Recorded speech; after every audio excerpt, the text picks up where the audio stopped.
తాకట్లో ఉన్న బంగారాన్ని విడిపించి ఆ రోజున మార్కెట్ ధర కట్టి మిగిలిన డబ్బును మీకు అందిస్తుంది కొమ్మూరి గోల్డ్. ఇంట్లో పని అంతా అయిందా? అంతా అయిపోయింది అమ్మగారు. ఇంక నేను వెళ్ళొస్తా. పొద్దుపోయింది, జాగ్రత్తగా వెళ్ళవే. అట్టాగే అమ్మగారు. బాబు గారు మంచి మాట చెబుతాను రా.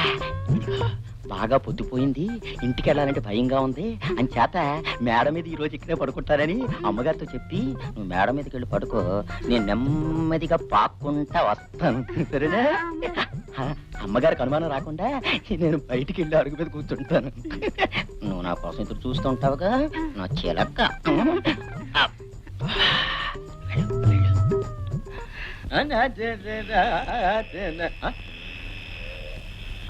నిద్రపోయాడు. సరేలేవే, నీకంత భయం అయితే ఇక్కడే పడుకో. ఓ పని చెయ్యి, ఇక్కడ గాలి లేక చస్తున్నాను, ఒక్క పోసేస్తుంది. నేను వెళ్ళి డాబామే పడుకుంటాను, నువ్వు వెళ్ళి నా గదిలో సాప్ వేసుకుని పడుకో. అమ్మగారు మరి ఇదిగో ఇంకేం మాట్లాడుకో, నేను చెప్పినట్టు చెయ్యి, వెళ్ళు.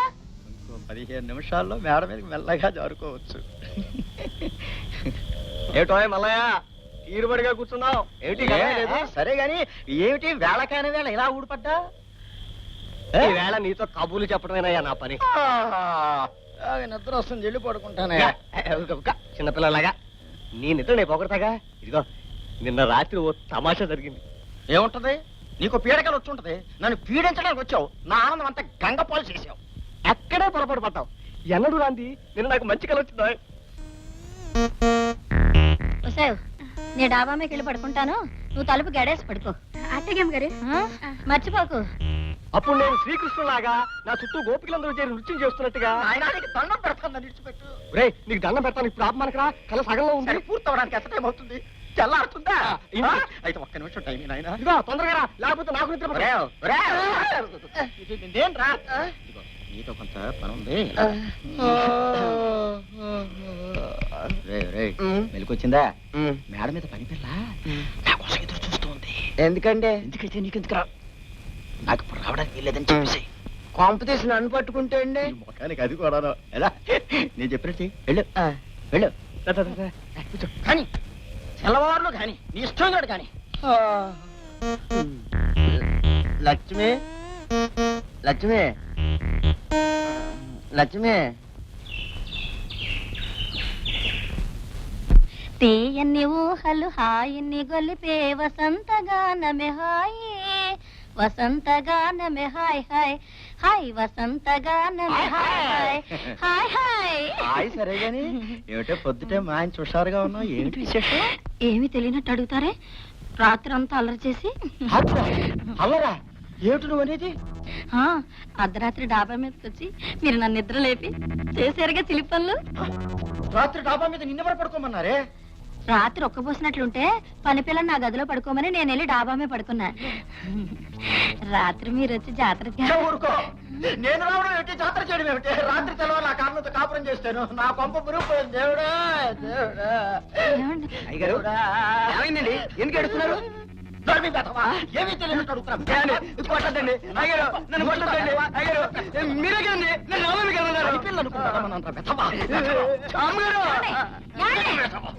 తప్పు చేస్తుంది మీరు, వాడండి కొడతారు. తప్పు చేసింది వాడు. రాత్రి డాబా మీదకి వచ్చి నిన్ను వాడు నిన్ను అయ్యబాబా నోడుతాడు చెప్పలేదు. ఈ విషయం మీకు తెలియపరచడానికి ఇలా అబద్ధం చెప్పాను. పెళ్ళాం కళ్ళు గప్పి తప్పుడు పనులు చేసే మీలాంటి మగాళ్ళకి పెళ్ళామే తప్పుడు పనులు చేసిందంటే ఎంత బాధపడతారో తెలియచేయడానికి ఇలా చెప్పాను. నిజానికి వీడు పనిపిల్ల నేను కలిసాడి నాటకమే ఇది. ఇప్పటికైనా మీకు బుద్ధి వచ్చిందా? అవునా? నాటకమా? ఇదంతా నాటకమా? నిజమా? నిజమేనండి. ఎప్పుడు చేయలే.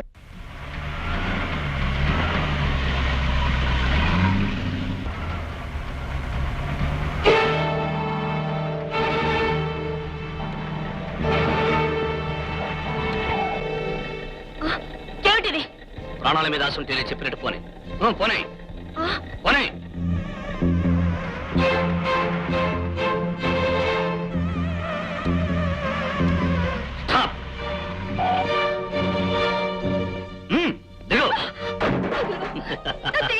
ప్రాణానికి ప్రాణం తీయడం, దెబ్బకు దెబ్బ తీయడం నా లక్ష్యం.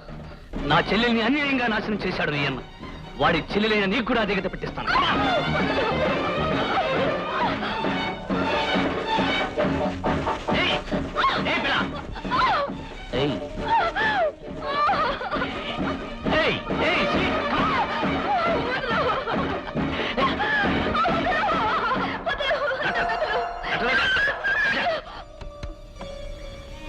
నేను నీ అన్నలాంటి పశువులు మాత్రం కాదు. పోనీ.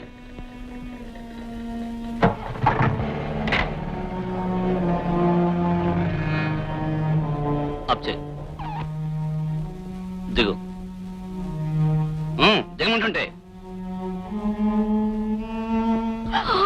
ఊరుకో బాబు, ఊరుకో అవా? బాబు. నా మనవడికి జ్వరం తగ్గలేదు బాబు, పొద్దున్న నుంచి ఒకటే ఏడుపు. కంగారు పడుకోవా, డాక్టర్ గారిని తీసుకొచ్చాను.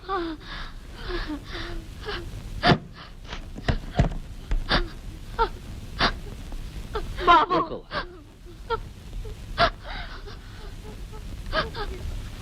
మరేం పర్వాలేదు. ఇదేం ప్రమాదకరమైన జ్వరం కాదు, సంధి జ్వరం. ఒక ఇంజెక్షన్ ఇస్తానో తగ్గిపోతుంది.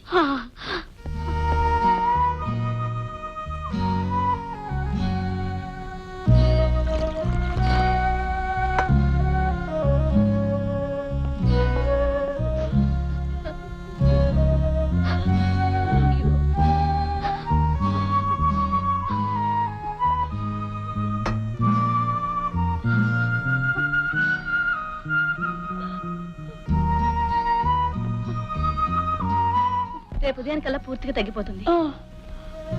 కాస్త నీరసంగా ఉంటుంది కనుక నేను కొన్ని మాత్రలు ఇస్తాను, ఆ వాడుతూ ఉండండి. అలాగేనమ్మా. నేను వెళ్ళొస్తానమ్మా. అమ్మా, డాక్టర్ అమ్మా, చావు బతుకుల్లో ఉన్న నా మనవడికి ప్రాణదానం చేశావమ్మా. తల్లి అనేది జన్మనిస్తుంది, ఆ దేవుడు అనేవాడు అది కాపాడతాడు. ఈ రోజు నా మనవడికి ప్రాణదానం చేసిన నువ్వు దేవతవమ్మా, నువ్వు దేవతవి.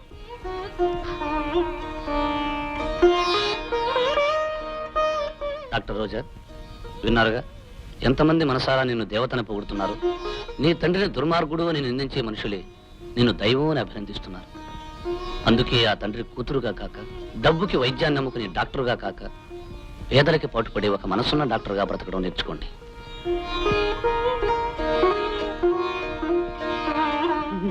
ఎరా, ఇంతకాలం నా సొమ్ము తిని ఒళ్ళు పెంచుకుని వాడు నా కూతురు ఎత్తుకుపోతుంటే ఏమీ చేయని దద్దమ్మలా తిరిగొస్తారా? పుణ్యాతకి వాడిని కుక్కని కలిసినట్టు కలిసి నా కూతురుని నేనే రక్షించుకుంటాను.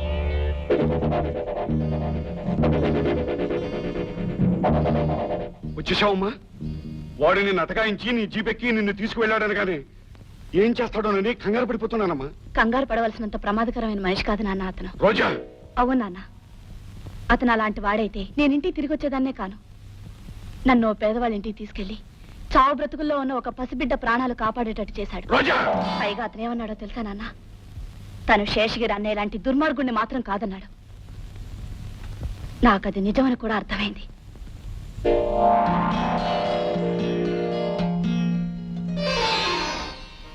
డాక్టర్ రోజా, అనుక్షణం కష్టపడుతూ కడుపు నిండా తిండి లేక అనారోగ్యంతో బాధపడే పేద ప్రజానీకానికి సేవ చేయడానికి వచ్చిన దేవతలు. ఆ తండ్రికి కూతురుగా కాక, డబ్బుకి వైద్యాన్ని నమ్ముకునే డాక్టరుగా కాక, పేదలకి పాటుపడే ఒక మనస్సున్న డాక్టర్గా బ్రతకడం నేర్చుకోండి.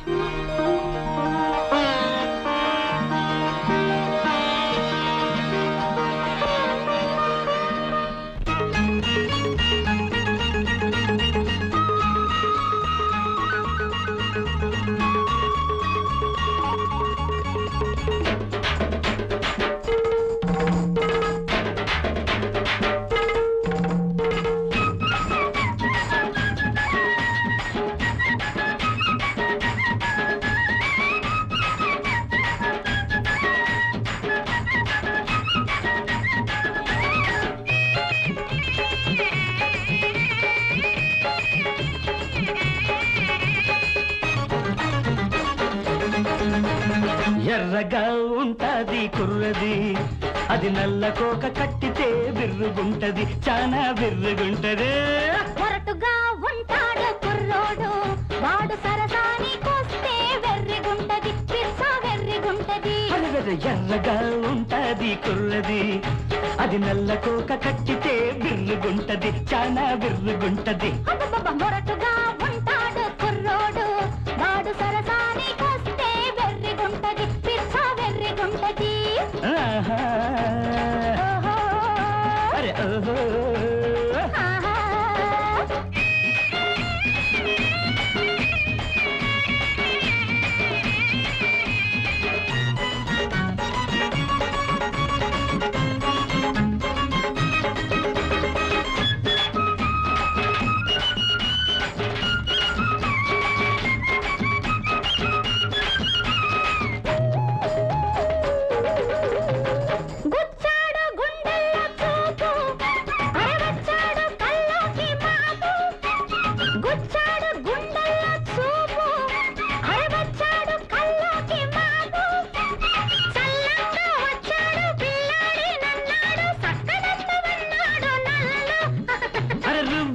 జడలోని పువ్వు నవ్విల్ది కిల్లాడి నవ్వు వెన్నెల్లు కురిసిల్ది మంచల్లే కరిగిల్ది తన ప్రాయం నాదల్ది నన్ను రేపు రమ్మంది ఎర్రగా దానిమ్మ ఎర్రగా ఉంటది కుర్రది అది నల్లకోక కట్టితే బిర్రుగుంటది చాలా బిర్రుగుంటది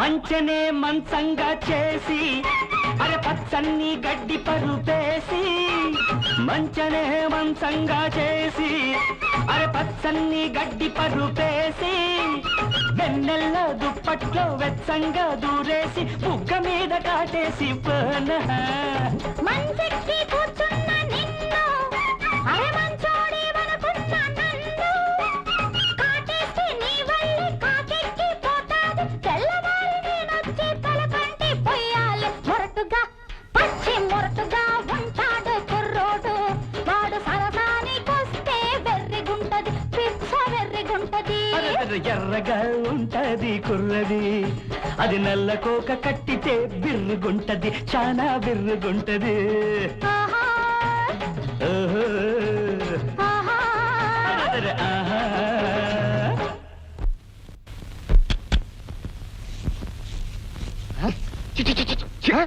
ఏమిటండి ఇది ఏదో ముష్టి వాళ్ళ మహాసభ జరుగుతున్నట్టు పైసాధికారులు లేని వాళ్ళందరూ ఇక్కడ చేరారు కొంపదీసి అమ్మాయి గారు డబ్బు తీసుకోకుండా వైద్యం చేస్తున్నారా ఏమిటి పసిపిల్ల ఏదైనా తెలియజేస్తుందేమో కానీ నేను వెళ్ళి మందలిస్తాను.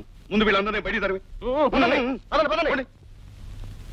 మీకేమీ ఇచ్చుకోలేని పెద్దన్నమ్మా. నేను వైద్యం చేసేది మీ ఆరోగ్యం కోసం కానీ మీరు నాకేదో ఇచ్చుకోవాలని కాదు. వెళ్ళొస్తానమ్మా. మంచిది. నోరు మూయవే ముసల్దా. ఉచితంగా వైద్యం చేయించుకుని నోటితో 2 ముక్కలు చెప్పి వెళ్ళిపోదాం అనుకున్నావా? ఓతలకి ఏమిటి నాన్న ఈ దారుణం? అది కాదమ్మా, నువ్వు చిన్నపిల్లవే, నీకేమీ తెలియదు. ఇలా డబ్బు లేని వాళ్ళకి వైద్యం చేస్తూ పోతే మనకు రాబడే ఉంటుంది. రాబడి ఆలోచించడానికి లాభం ఏమిటని చూసుకోవడానికి ఇదేం వ్యాపారం కాదు, వైద్యం. రోజా, ఖచ్చితంగా చెప్తున్నాను, ఈ ఆసుపత్రిలో ముష్టి వాళ్ళందరికీ వైద్యం చేయడానికి వీల్లేదు. డబ్బున్న వాళ్ళకి డబ్బిచ్చే వాళ్ళకి మాత్రమే వైద్యం చేయాలి. అదే నా నిర్ణయం. ఆలోచించు.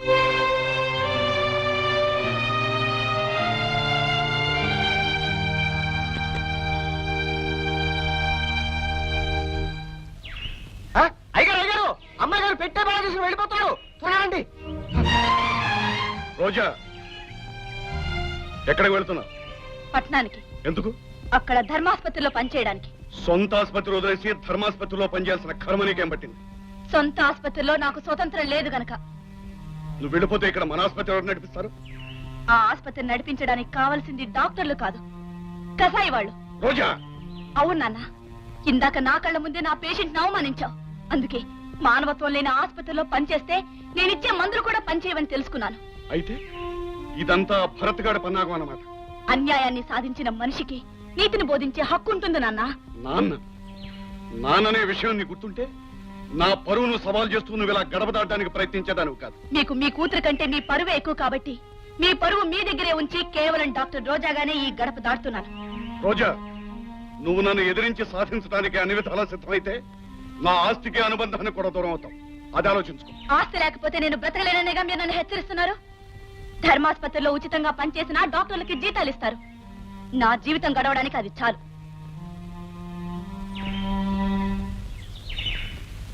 అయ్యగారు, అమ్మాయి గారు కొంతకాలం పాటు మన నుంచి దూరంగా ఉండడమే మంచిది. ఎందుకంటే తమరిని మాత్రం ఎదిరించే శక్తి ఆ భరత్ గాడి వల్లే వచ్చింది. ఆమె ఇక్కడే ఉంటే ఖచ్చితంగా వాడి మాటలు విని మరింత మారిపోతుంది. అందుకని ప్రస్తుతానికి వెళ్ళటమే మంచిది. భరత్, భరత్, ఏమిట్రా త్యాగు, ఏమైంది? డాక్టర్ అమ్మ వాళ్ళ నాన్నతో గొడవపడి పట్టణం వెళ్ళిపోతుందంట. అలాగా? హే రాముడు భీముడు, పద. హే! హే!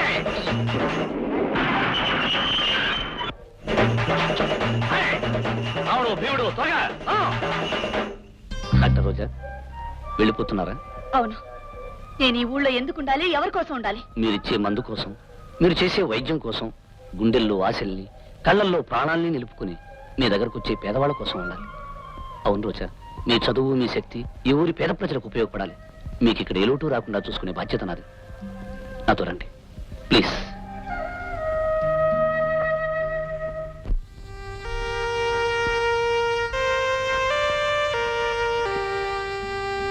వస్తాను.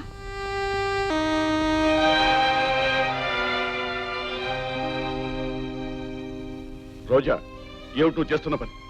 డాక్టర్గా నేను చేయాల్సిన పని. సరే, ఇంటికి వెళదాం పద. ఆ ఇంట్లో నేను అడుగు పెట్టను. పోనీ హాస్పిటల్కి వచ్చి వైద్యం చేయి. అది డబ్బున్న వాళ్ళ ఆసుపత్రి. అక్కడ డబ్బు కోసం వైద్యం చేయడం కంటే పేదవాళ్ళకి వైద్యం చేయడంలో ఎంతో ఆనందం ఉంది. వైద్యంతో పాటు మాటలు కూడా నేర్చావన్నమాట. నిన్ను బలవంతాన్ని ఇచ్చుకెళ్తాను. ఏం చేస్తావో చూస్తాను. ఆగు నాన్న, నేనిప్పుడు మేజర్ని. నా ఇష్టాలు నావి. నన్ను ఆజ్ఞాపించే హక్కు, అధికారం మీకు లేదు. పదరాముడు. అయ్యా, ఒక చిన్న సలహా. మీ ముగ్గురు గోకి నా చేతులు పుళ్ళైపోయాయి కానీ మీరిచ్చిన సలహా ఒక్కటైనా నెరవేరిందే? మళ్ళీ ఈసారి గోకారో మీ ముగ్గురికి గుళ్ళకి ఇచ్చేస్తాను. జాగ్రత్త. చెల్లియో చెలక తమకు చేసిన అప్పులు తీర్చిరల్లరు.